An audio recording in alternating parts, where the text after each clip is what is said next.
Hi, everyone. I'm really glad you're here. Welcome to Both Sides of the Table. I'm your host and business scaling confidant, Jessica Walther.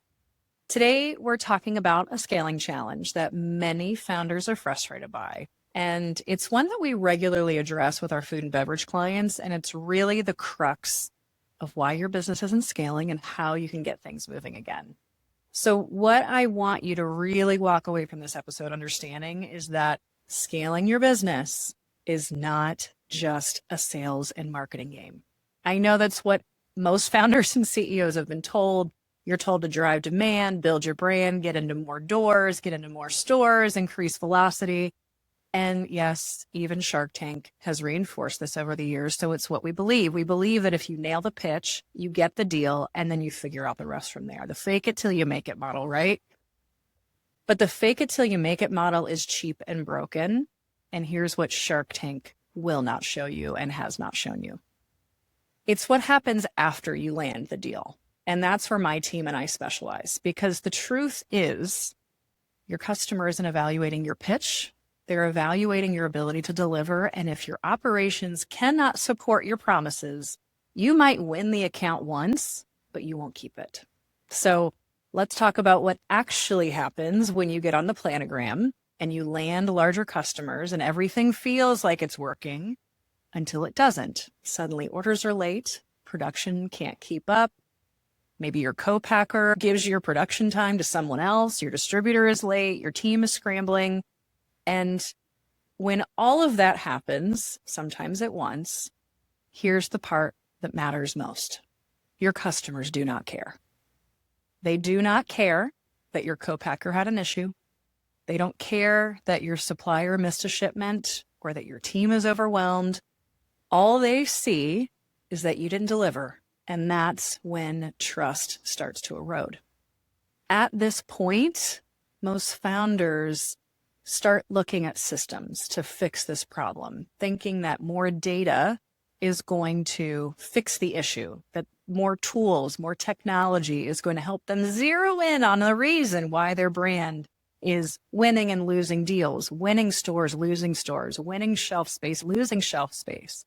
But nothing actually improves when they do this. Why is this? Because this isn't a technology problem. It's a systems problem. And when you layer technology on top of broken systems, you don't fix the problem. You just make the problem bigger and more acute. Technology is only as good as the system it supports. If your processes are a mess or unclear, your data is going to create more confusion. And if your team isn't aligned, dashboards are only going to create more noise in how your team communicates and makes decisions. And if your suppliers aren't set up to perform, more tools are not going to make them more reliable. You cannot automate what isn't working. And it's as simple as that. The number of tools we have unwound over the years that looked fancy, they had fancy colors, lots of data points, lots of rows and columns, but not a whole lot of insight. So you cannot automate what isn't working. You can only make the problem bigger. So how do you actually figure out what's breaking? Well, when we're helping a brand work through this vicious cycle, it's almost always showing up in one of three places, sometimes all three. It all depends on where you are in your scaling journey. But here are the three places it almost always shows up.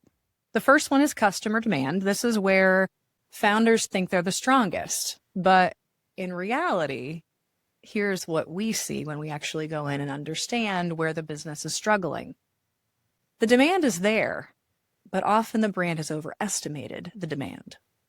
They don't understand forecasting. They sell ahead of operational capacity. So what I want you to do is ask yourself, are we selling based on reality or are we selling based off of optimism? I know you have been taught to sell based on optimism, but optimism that isn't backed by reality or systems that can make it a reality, that's just called faking it till you make it. That's called being dishonest to a point. And Buyers, which I used to be one, buyers can sniff that out in a heartbeat, because when you start, not if you start, when you start not being able to fulfill on those promises, you're going to be asked questions as to why. And without those systems in place, you're probably going to be giving a lot of blank stares, and that doesn't build trust with your buyer.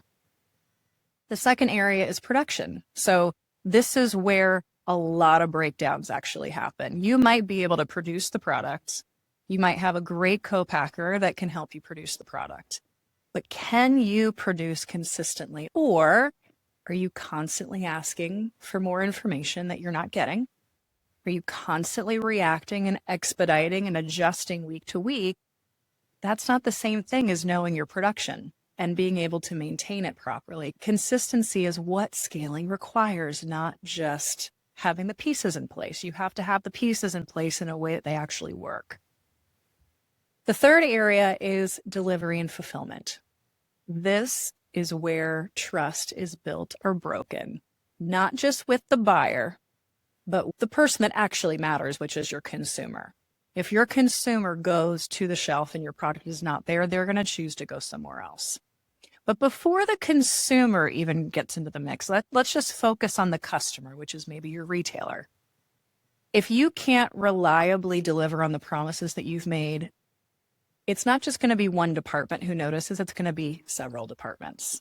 And what happens is when several departments get together and start talking about plans for the next season, decisions are made to protect the shelf, plain and simple. And if the shelf is not full for an extended period of time, more products, different products other than yours will go in their place. So to protect against that, you have to ask yourself, am I meeting a very simple metric that your retail customers are measuring you on, whether you know it or you know how to calculate it or not? And that is, are your orders going out on time and in full? Is your product showing up on the truck, on your customer's dock, on the date you said it would be there? And was all the product on the truck that you said would be on the truck when it showed up? That is such a key metric that determines if your business is reliable or not. So when you can't do that, it is perceived, and in some ways it's reality, that you become a brand that can't solve issues properly. If you don't have systems in place, you don't have a way to reliably meet the expectations of your customer. So does your team have clear visibility into how and where they can help? Not just once, but can they understand where the root cause of this challenge is? And do they have the ability to fix it? Do they have not only the skills, but do they have the authority inside of your business in order to fix it? Because when something goes wrong, and it will, especially as you're scaling, speed of response matters just as much as the issue itself. If you have a few slips, but you respond with a plan that is executed on time, and you're able to deliver on the promises that you make of when the problem's going to be fixed and what have you put in place to make sure the problem won't happen again, you can recover that reputation with your buyer and with your customer. But here's the pattern we actually see over and over and over again, especially in founder-led CPG brands. The founder feels the pressure, they react to it, they fix the thing that they think is wrong by hiring more people, adding more tools, pushing more sales, but they never, ever fix the constraint that's causing the issue in the first place. So what happens? They scale complexity, wasted resources, frustration, instead of reliability, consistency, and performance that can be measured. So the real question is not, what do I do next? It's, where is my system broken? Because once you know that, everything gets more clear. You can fix the process. You can align your team. You can understand your supply chain, the suppliers that are in it, and the processes that back it up. And then, and only then, when those things are well understood, do you layer in technology. I know that's very counterintuitive to what you've been told, but the number of ERP systems that we have walked into clients that they were sold that the ERP system would fix everything, I can 100% of the time tell you that was not the fix.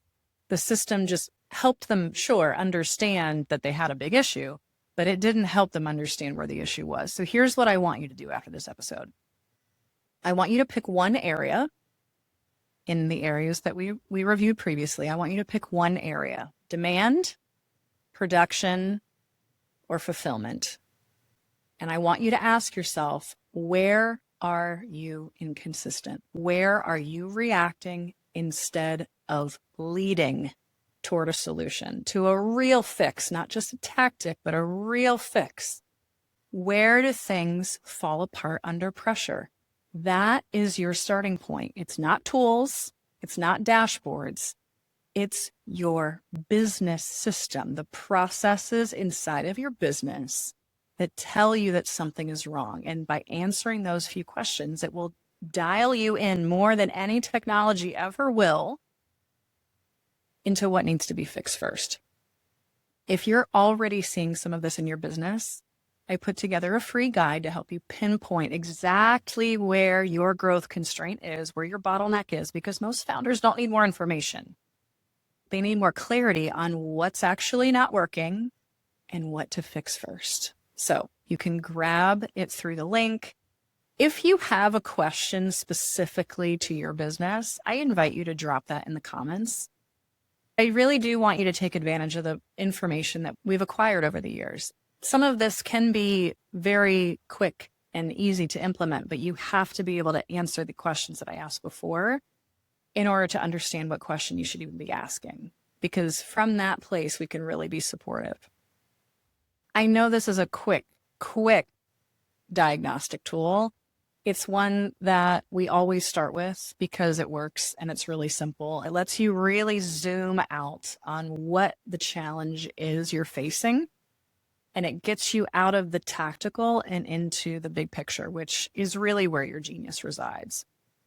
So if any of this resonated with you, go ahead and click the link. You'll be able to access that guide that I mentioned, because it's going to help you get clear and make you the expert on what your business needs right now. Your business is giving you signals. This is a way to help you listen. I really hope this was helpful. If you do have any questions, feel free to drop them in the comments below. And I can't wait to see what you're building and make sure it gets the attention it deserves. Thanks for listening.